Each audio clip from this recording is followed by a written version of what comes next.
is shale revolution, right?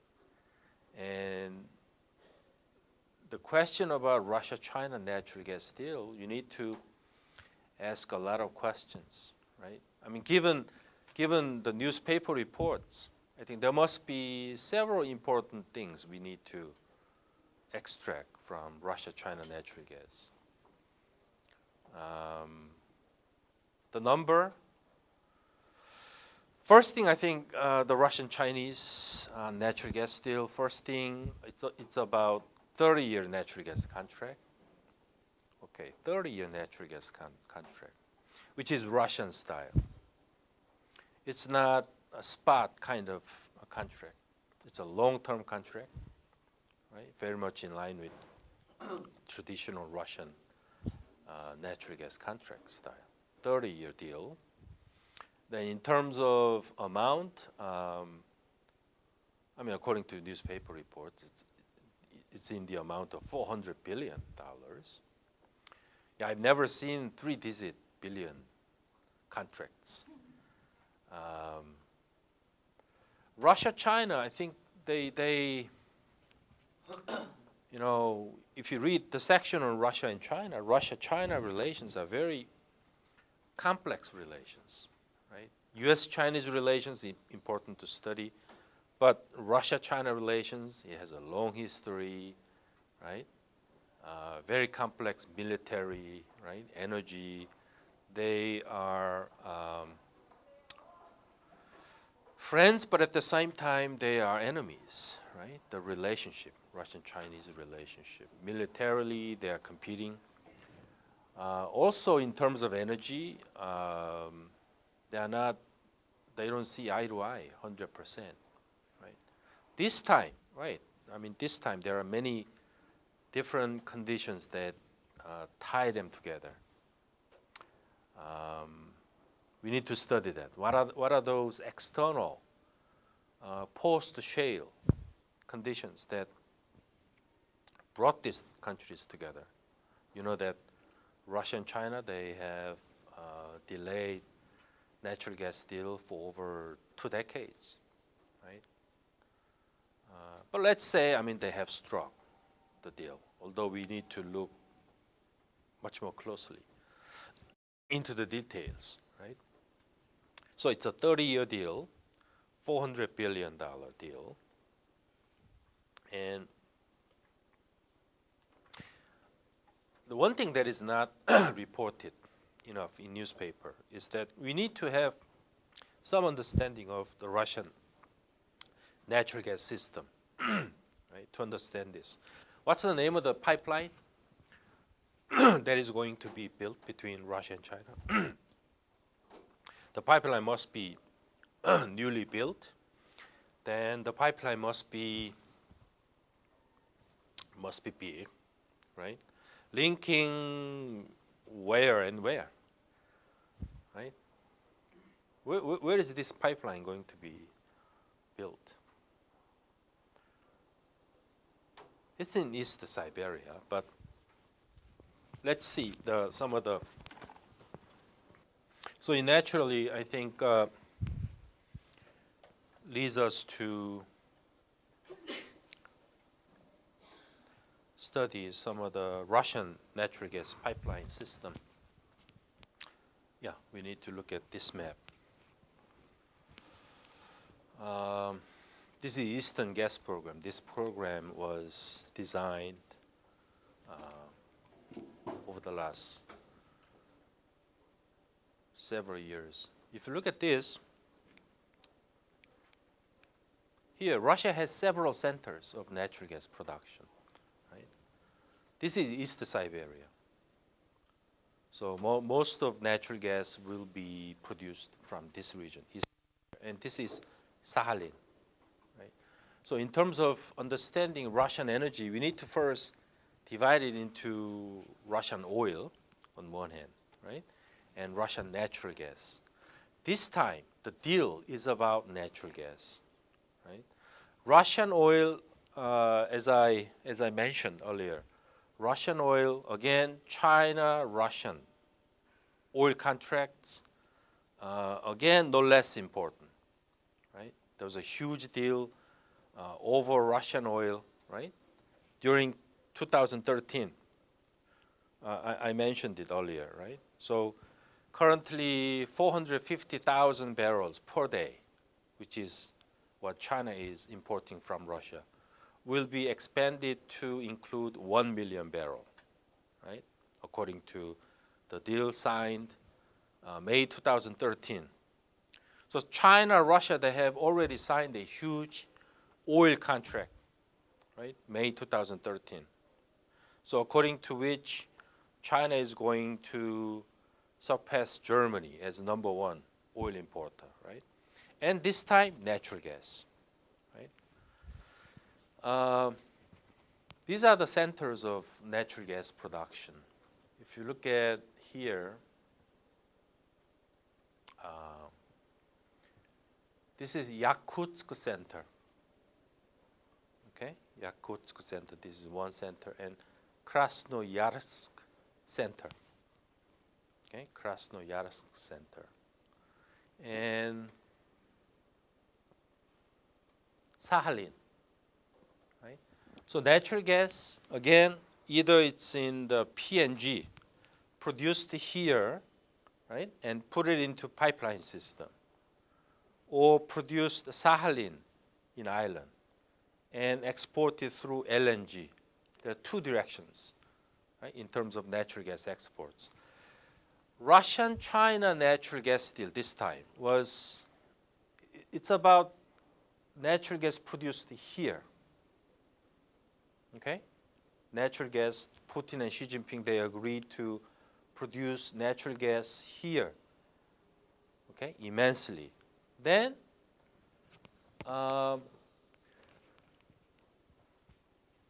another thing that was not highlighted enough in Russian natural gas agreement is the production center is Yakutsk. That's one. And second is it'll be built all the way to Vladivostok. Where is Vladivostok? Here. Vladivostok is very important. Vladivostok. Vladivostok will be the collection point for much of natural gas produced either here and here. Okay? So Vladivostok is important. And Russian plan, I think, that is produce natural gas here and move it here, right? Then provide both China and Korea. Okay? And produce natural gas here. Sakhalin has two benefits. Produce natural gas here and provide it to Vladivostok and either China, Korea, right, through PNG, and LNG here, right? This is Russian plan. And major consumers of China will be here, right? Major consumers.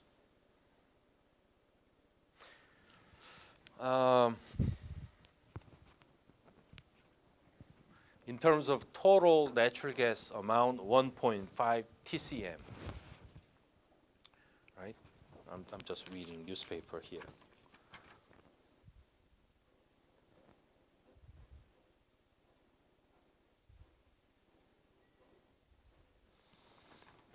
It's the biggest contract in the entire history of the USSR and Gazprom, over 1 TCM, 1 trillion cubic meter of natural gas during a whole contractual period.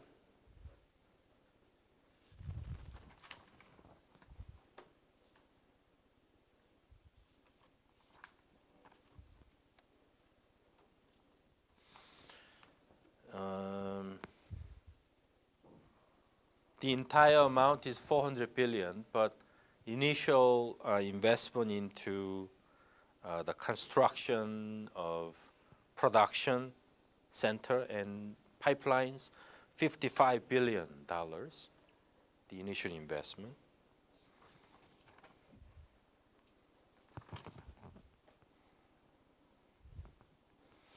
And Russia, I mean Chinese partner CNPC, right? CNPC, Gazprom.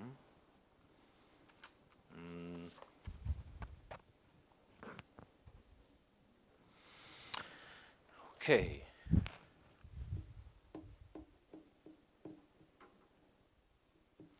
The beginning selling starts 2018, right? So it begins to be exported 2018, and 38 BCM of natural gas, right? 38 BCM.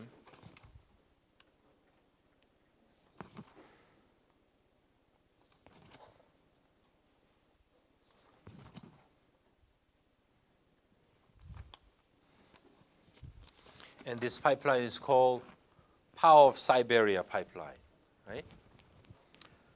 Power of Siberia pipeline, linking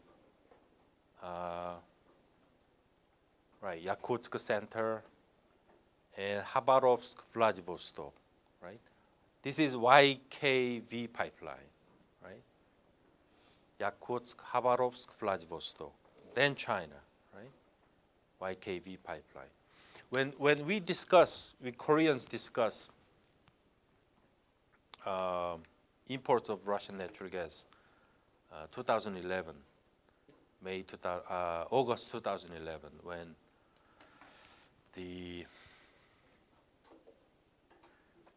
Kim Jong-il was alive, right? Kim Jong-il met Medvedev, August 2011, and they signed, North Korean Russian pipeline, and again, South Korean Russian pipeline.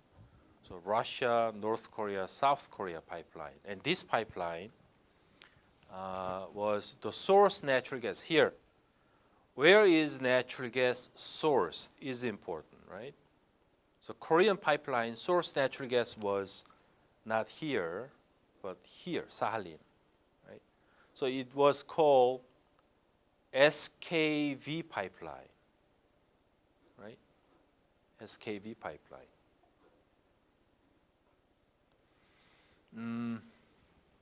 I think, this Russian energy strategy, right, developing natural gas, East Siberia, Yakutsk, or Sakhalin, right?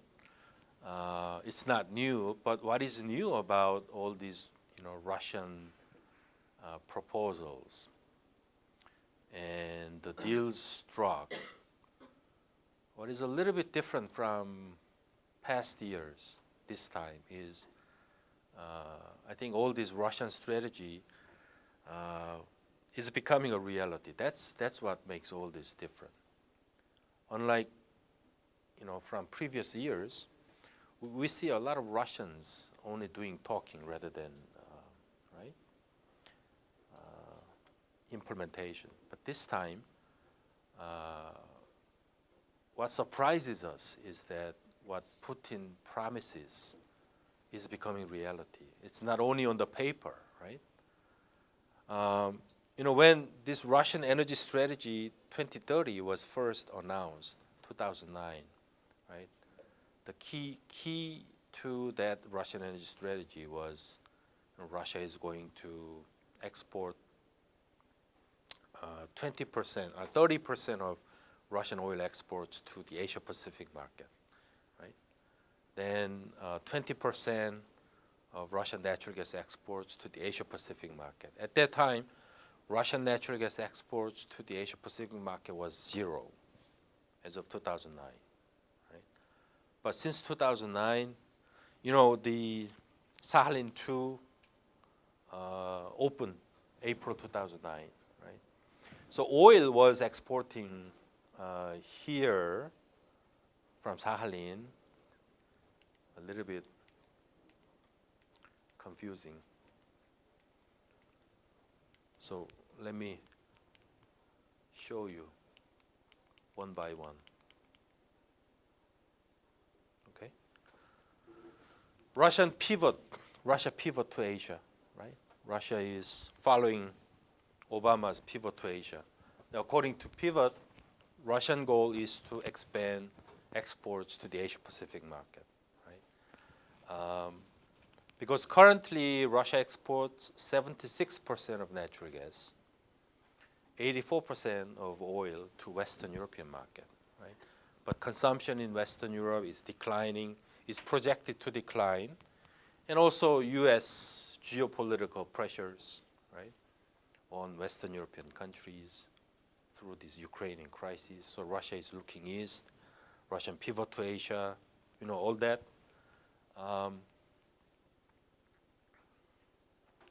So this Russian energy strategy diversify, right, to Asian market.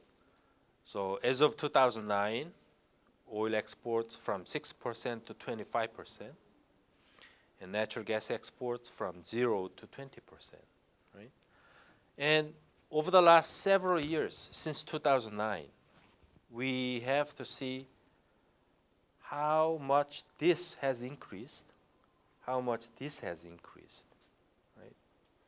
And currently, I think on the average, Russian oil exports to the Asia Pacific market around 8 or 9%, right? And natural gas 6 to 7%. And potential Russian exports to China due to this, right, contract might have to increase dramatically, right? So this plan must be not simply on the book, right? This plan may be implemented, right, incrementally. So as of 2011, I showed you this before. 3 Northeast Asian nations, in terms of oil, Japan 4%, China 8%, South Korea 6%. 2011, right? Again, I mean, this much is also surprising at that time, 2011, right? There was a dramatic increase from Russian oil exports. This is natural gas. Japan 9%, China 0.5 BCM out of 17 BCM, right? Korea 9%.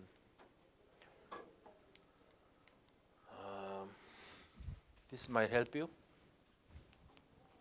In terms of energy projects, this is energy projects like Sakhalin 1, right? From the Sakhalin Island. Sakhalin 1 project, right? Sakhalin 2 project, 3 project. 3 project has not begun yet. Only 1 and 2. 2 is LNG projects, mostly, from the southern tip of Sakhalin Island, right? 2. ESPO, this is an oil project, oil pipeline project. Sakhalin 1 since 2005, right? Both oil and gas is produced. ExxonMobil is engaged in this, right?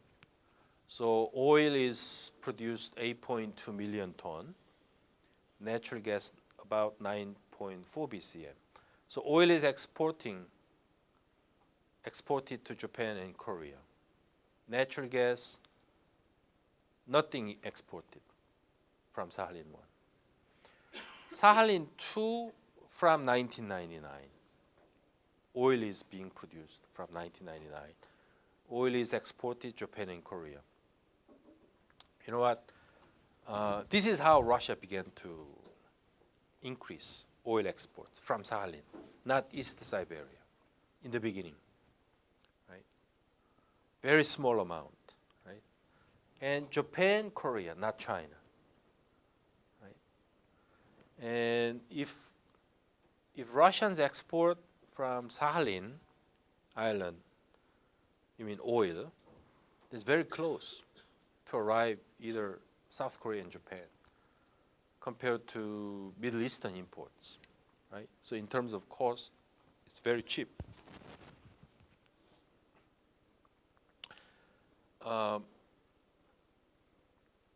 One thing that I emphasized last time,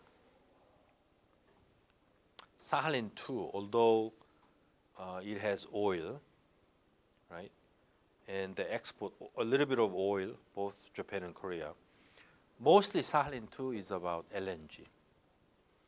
LNG project is much bigger than oil, and LNG began to be exported from Sakhalin to April 2009. Right? April 2000. I emphasize that. Right? And the biggest importer of Sakhalin LNG, Sakhalin 2 LNG, is Japan. Right? About 60%. China buys a little bit. Right?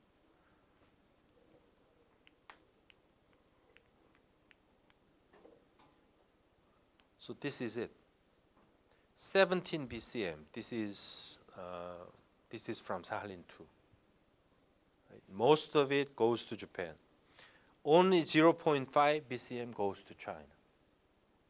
Right? This is the only natural gas China used to buy from Russia.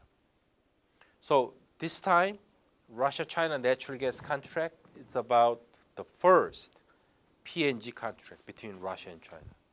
Although LNG contract, there was 0.5 BCM from April 2009. Very small amount, right? But the first PNG, right? The contract 2 days ago, the first PNG between Russia and China. 38 BCM, right? Compare it. Chinese LNG from Russia was 0.5 BCM, and this contract, 38 BCM. It's a lot of natural gas. 38 BCM is a lot of natural gas. Right?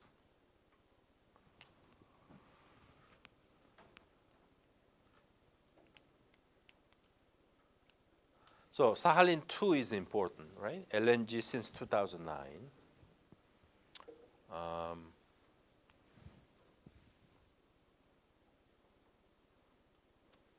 And Sakhalin 3 is going to be contracted soon. Sakhalin 3. Sakhalin 3 is offshore natural gas field in the Okhotsk Sea between Russia and Japan. Okhotsk Sea.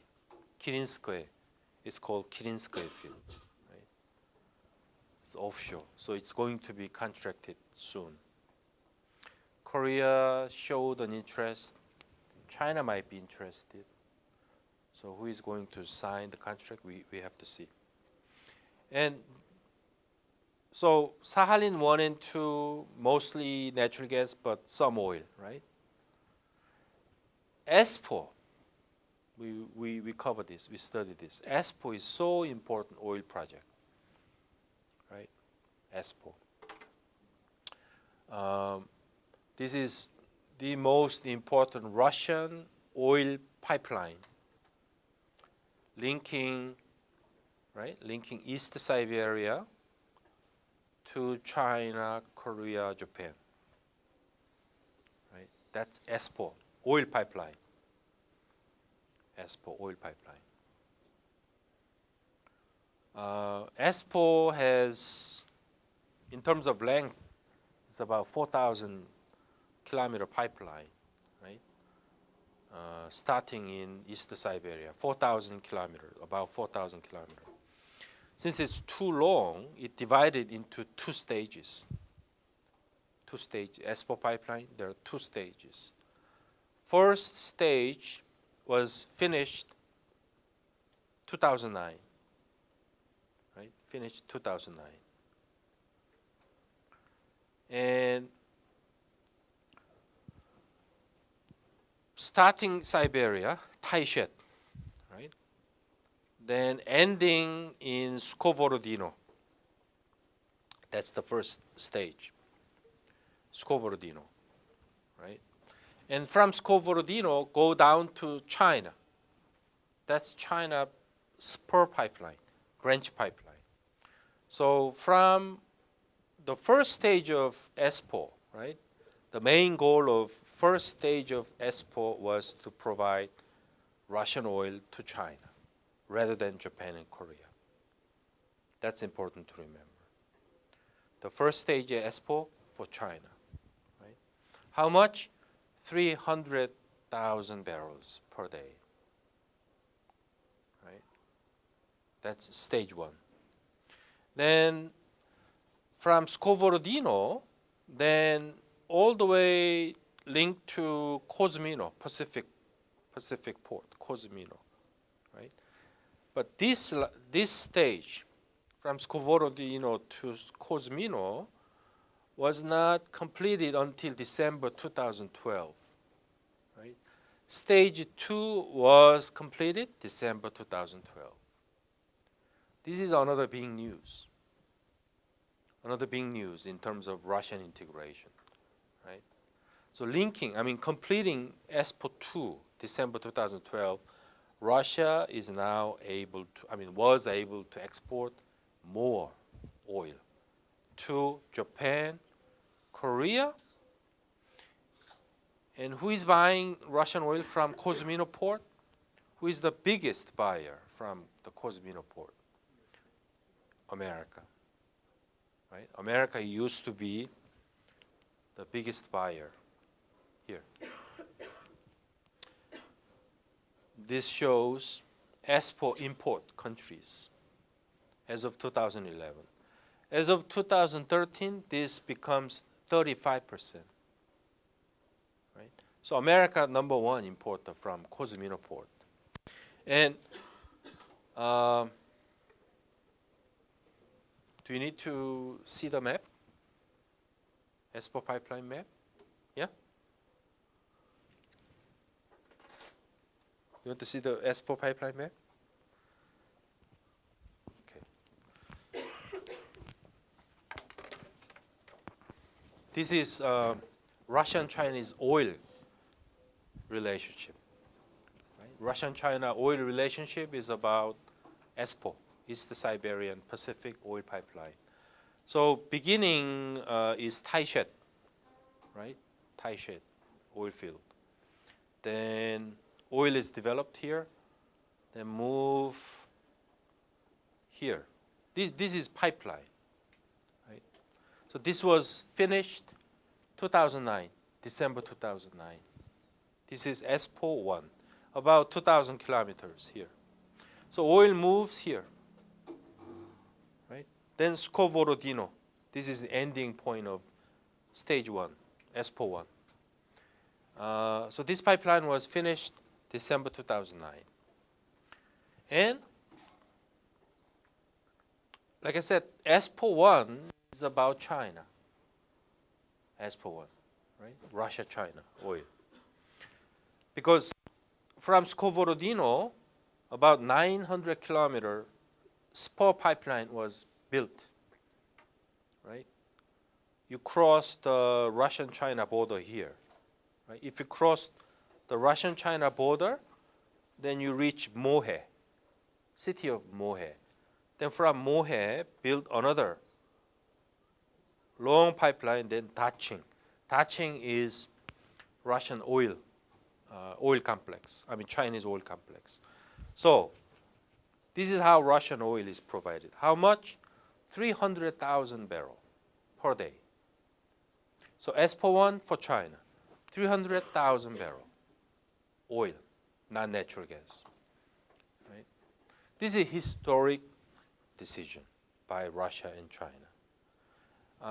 Is as important as current Russian-China natural gas deal at that time, right? Because Russia has never provided oil to China. So this was for the first time, right? 2009. There was competition between Russia and China. Japan and China, because Japan was asking Russia to give Russian oil to Japanese first rather than to China first. But the Russian government decided to give oil to China first. This was the importance of ESPO 1.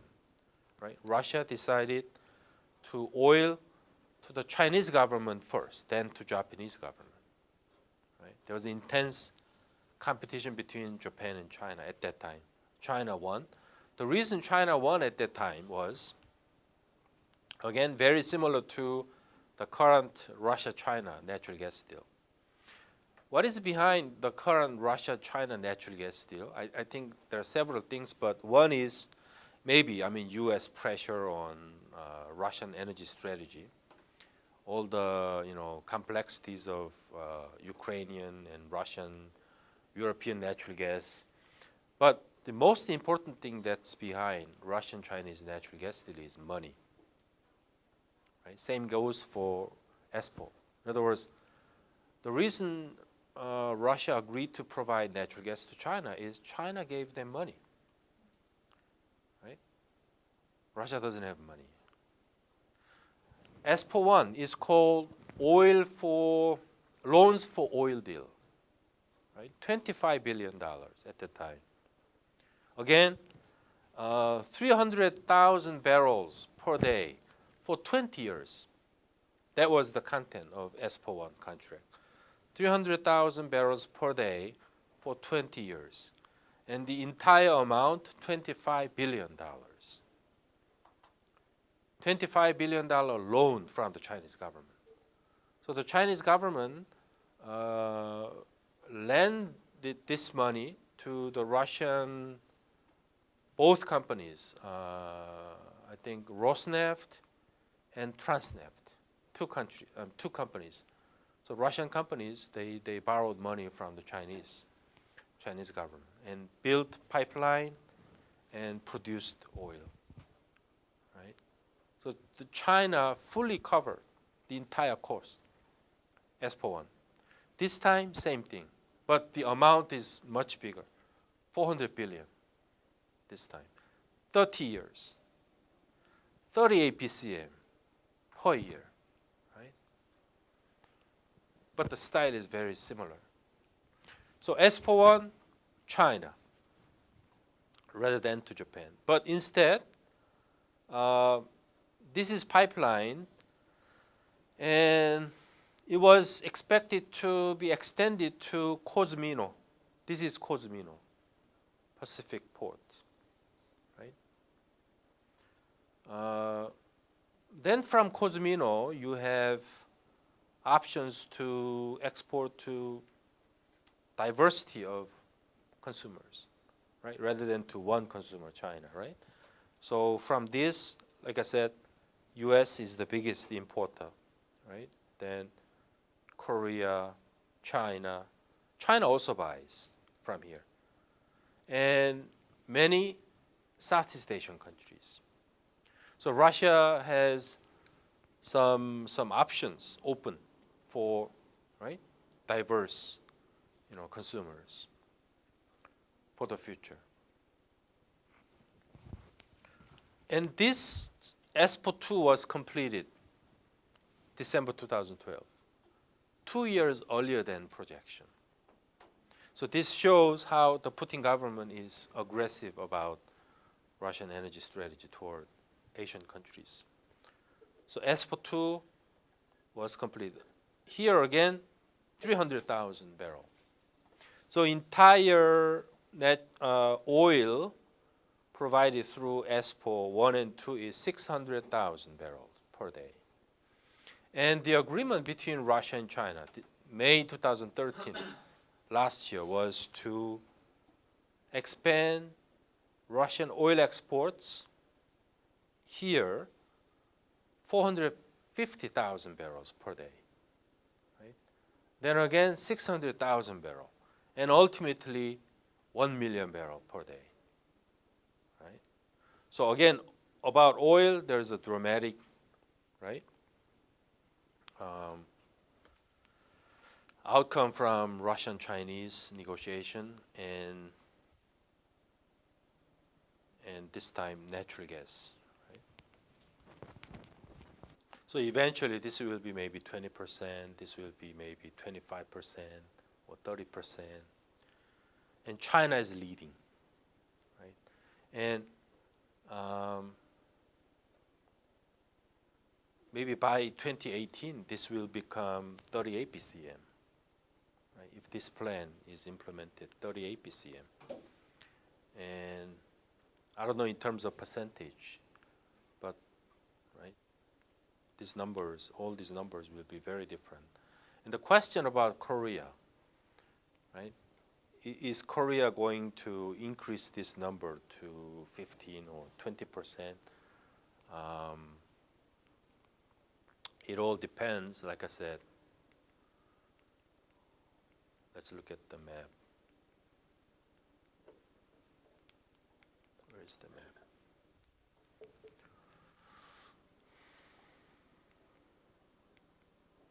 Yeah. Whether or not Korea can increase the number, it all depends on dynamics surrounding here. Right? Unlike China, Russian natural gas must be sourced from, I think, Sakhalin first, rather than East Siberia. Natural gas provided to China is sourced here, right? But natural gas provided to Korea must be sourced Sakhalin. Sakhalin 1 and linked to, like I said, Vladivostok. Sakhalin, Khabarovsk, Vladivostok. This is called SKV. But question for Korea is, as you all know, we have North Korea problem, right? And Russia is very, they're very careful. I mean, Putin, he has planned everything, right? Kim Jong-il met with Medvedev, August 2011. Then Gazprom visited both North Korea and South Korea at that time. And there were high expectations about Russia-Korea pipeline. And at that time, Russian natural gas produced here in Move, Vladivostok, then linked here, right? Overland pipeline through North Korea to South Korea, right? That was August 2011. But 2012, right? Things began to change. I mean, the North Korean nuclear problem, then Kim Jong-il died. That's another variable. Then things began to be very rough over North Korean nuclear issues. Then South Korea, North Korean relations have become very much right, worsening, right? So then Russia-Korean pipeline discussion put on hold beginning early 2012. So the years of 2012, 2013, those are forgotten years for Russian-Korean natural gas negotiation. 2 years. We have lost 2 years, 2012, 2013. In those years, Russia approached China. In 2013, the peak years between Russia and China. Right? Korea was forgotten those years, right? And the situation began to be worsening over Korean Peninsula. Then Russia, China, they were dancing together in those years, 2012, 2013. There were a lot of dynamics between Russia, Japan. We need to keep track of Russian-Japanese relations during 2012, 2013. So when I update this, Russian energy strategy, there are some things that I need to look into again, some things. But Russian energy strategy, there is some more continuity than, right, improvisation. That's something that I must emphasize again, right? There is much more, some practicality rather than rhetoric that I must look into that again. Then Russia-China relations, the way I describe it here, Russia-China relations is very psychologically complex relations, militarily unstable. Right? In the Arctic, they cooperate, but at the same time, they are competitors in the Arctic energy. So always there are contingent situations between Russia and China. But I need to look into Russia-China relations again because things have changed, right? America is becoming much too powerful, right, in terms of energy technology, shale evolution, right?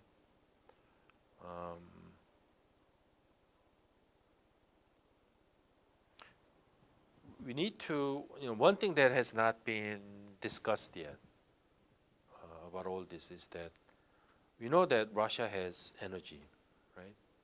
Potentials, reserves. Yakutsk and Sakhalin, Russia must have abundant natural gas and oil resources. But the problem is, something that has not been highlighted enough is that the cost, right? We have debated U.S. LNG exports to, Korea and Japan, right? We were in discussions about U.S. LNG exports, potential exports. In the forgotten years, Korea-Russian, relations have been forgotten. 2012, 2013. In those years, Koreans were in discussions about U.S. LNG imports. Right? The debate went on in a way that the price, how much, right? First, I think how much U.S. LNG will be exported to Korea and Japan, right? Is it going to be to European market first or to the Asia Pacific market first, right? That was one of the debates. But the debate finally led to maybe the Asia Pacific market will be first, right? European market maybe later, right? And second issue was price, right? How much, for how much U.S. can export LNG to the Korean port or to the Japanese port, right? Is it price-wise? I mean, is U.S. LNG competitive, right, vis-a-vis Russian PNG, right? Because Russia offered to provide natural gas to the Korean, right, government at that time, 2011, right? The key is price. Read newspaper articles about Russia-China natural gas deal. One thing that has not been revealed yet is price, right? Price. You might have heard a lot about Russia-Chinese natural gas deal having delayed due to pricing gap, right? The pricing gap. What Russians are asking for is $100 much more expensive than what Chinese want, right? There's a $100 gap. $100 gap.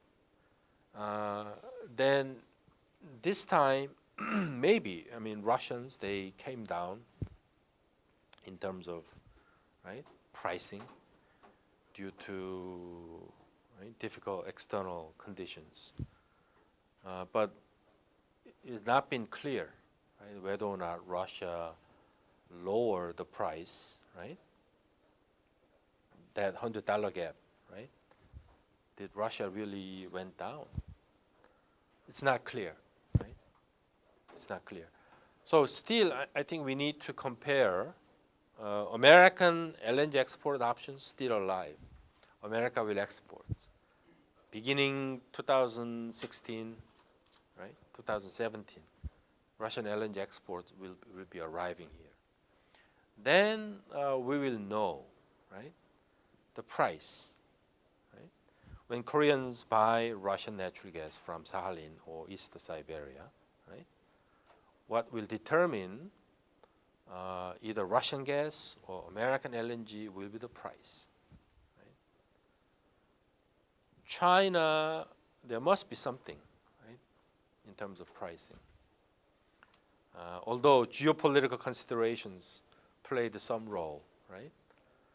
So, I mean, at the end of the day, I think that Still, I think Russia and the United States, they are colliding head to head over, right, this huge market, right? Russia seems to take the Chinese market, right, first. Then next market will be Korea, then Japan, right? Although Korea, Japan, it's not black and white game. Korean energy strategy must be maybe 50% from the U.S. market, U.S. LNG 50%, 50% Russian PNG. Then that might be the approach of the Korean government, right? Because always, you know, we learned that energy security, what elevates energy security? Diversification. So this time Korea again wants to diversify, right? Away from LNG. Right, that's the goal of Korea, right? Because we rely too much on LNG imports from Middle East. We want PNG imports, which is Russia. But price must be acceptable. Right? Price must be acceptable. And North Korean situation must be changed. Right? If that happens, then I think that Korea can import Sakhalin through PNG. Maybe this also, right? So YKV, SKV collection point here, then provided to Korea also. Right? Now, can we continue Wednesday? Yes, but read chapter 14. Chapter 14 on Japan, Australia, things like that, right? So read chapter 14, then come back Wednesday.